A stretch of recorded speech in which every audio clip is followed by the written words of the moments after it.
Halo,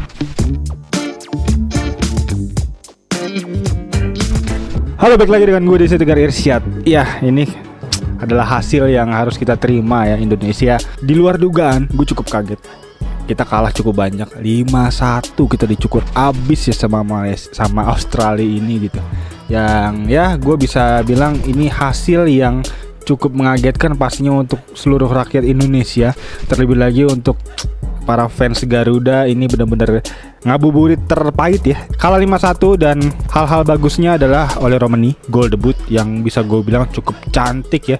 Bisa kita lihat itu klinisnya cakep banget. Dan sebagai catatan, si Ole Romani ini luar biasa, gue bilang adalah salah satu striker top notch ya. Ini salah satu striker yang gue bisa lihat setiap dia bawa bola, setiap dia pegang bola itu selalu work, gak pernah ada miss. Kita lihat beberapa kali dia berhasil ngelewatin lawan dengan mudah.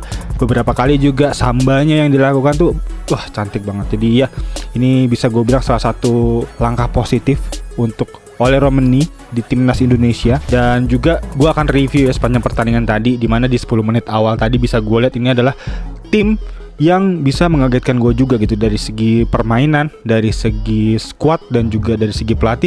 10 menit awal ini cukup menjanjikan banget dan juga cair mainnya, dan juga cukup pede banget. Juga bisa kita lihat sampai akhirnya si Kevin Dix dapat penalti itu di menit ke-8 atau menit ke-7 tuh gue ingat. Dan sayangnya banget itu Kevin Dix nih yang bisa gue lihat di tim gak pernah gagal mencetak penalti ya di klub ya, maksud gue. Untuk pertama kalinya Kevin Dix tidak bisa mencetak gol, itu luar biasa ngagetin gue banget ya. Dan gue udah bener-bener mau selebrasi itu ya untuk Kevin Dix mencetak gol, cuman sayang banget. Dan juga bahkan di menit ke-5 di awal pertandingan JIZ hampir aja mencetak gol lewat sundulan. Itu bener-bener on point banget, on goal juga, sundulannya kenceng banget. Jadi sayangnya masih bisa ditepis ya oleh Matt Ryan. Dan gue bisa lihat pokoknya di 10 menit awal kita main cantik, kita main total football. Dan gue lihat ya dari review yang ada, Australia ini sebenarnya di 10 menit awal juga mainnya cukup terbuka, dan itu yang membuat kita agaknya lebih gampang gitu untuk bisa masuk ke pertahanan Australia. Cuman yang menariknya nih dari sisi Australia, kita lihat ya, si Popovic pelatih dari Australia ini cukup adaptif nih dalam segi skema bermain. Gue bisa lihat dia tiba-tiba merubah skema yang ada menjadi bertahan. Dia tuh bisa ngambil keputusan dan berani gitu ya untuk bisa ya udah kasih aja Indonesia megang bola, kasih Indonesia nyerang gitu ya. Dan Australia posisinya bertahan loh. Di babak pertama tuh Australia kita kurung pertahanannya, dan ini benar-benar mengingatkan gue seperti Man City lawan Ipswich Town gitu ya, dimana Man City terus-terus megang bola, di sini Indonesia terus-terus megang bola. Jadi kalau sejarah permainan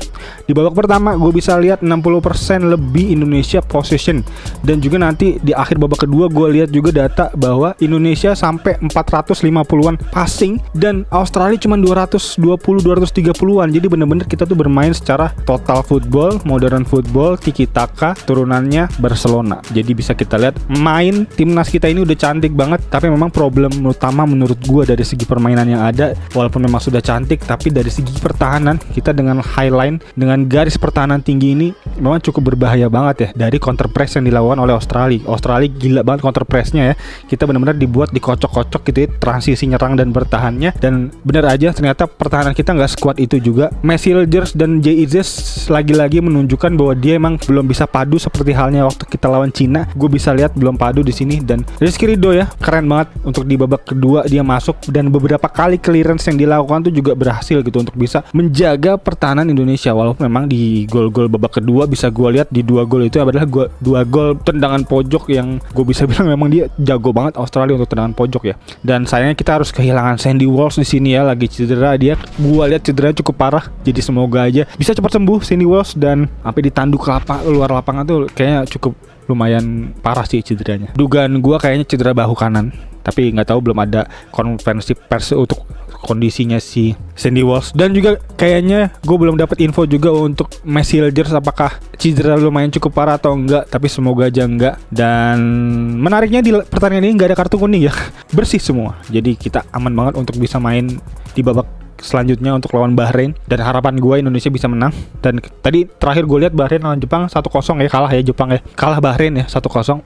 Jadi untuk dari segi klasmen kita kayaknya ada di posisi ke 4 atau 5. Update terakhir ada di posisi ke-5, tapi gue nggak tahu nih kalau Bahrain kalah artinya Indonesia naik lagi ke 4. Dan kita masih punya 3 pertandingan lagi yang gua harap kita bisa menang ya, untuk bisa minimal masuk ke peringkat 3 atau 4 agar bisa lanjut ke babak selanjutnya. Dan gue bisa lihat dari segi permainan kita sudah meningkat jauh, kita sudah berani menyerang dan juga kita bisa menyerang dan bisa mencetak gol juga. Oleh Romeni juga berhasil mencetak gol, dan dari gue pribadi gue masih optimis banget untuk bisa melihat timnas kita meraih kemenangan ya, 3 poin di 2 pertandingan ke depan, Cina dan Bahrain. Jadi kalau dari posisi gue di sini, gue cukup realistis sebenarnya melihat hasil pertandingan ini. Kita berani menyerang, memang itu ada konsekuensi yang harus bisa diambil nanti di akhir pertandingan. Salah satunya adalah ya ini, kalah banyak atau bisa menang banyak. Jadi pertandingan yang harus kita terima dengan lapang dada, dan kita terus dukung timnas kita untuk bisa kembali mengudara ya, bisa kembali terbang jauh tinggi ke Piala Dunia 2026. Dan untuk teman-teman semua yang punya pendapatnya gimana kira-kira untuk pertandingan kali ini, apakah sesuai dengan prediksi teman-teman semua atau emang ini mengecewakan untuk teman-teman semua? Tulis di kolom komen di bawah. Dan kayaknya itu aja video kali ini. Sekali thank you buat yang nonton. As always, seperti biasa, ikuti Garis Irsyad. Peace out.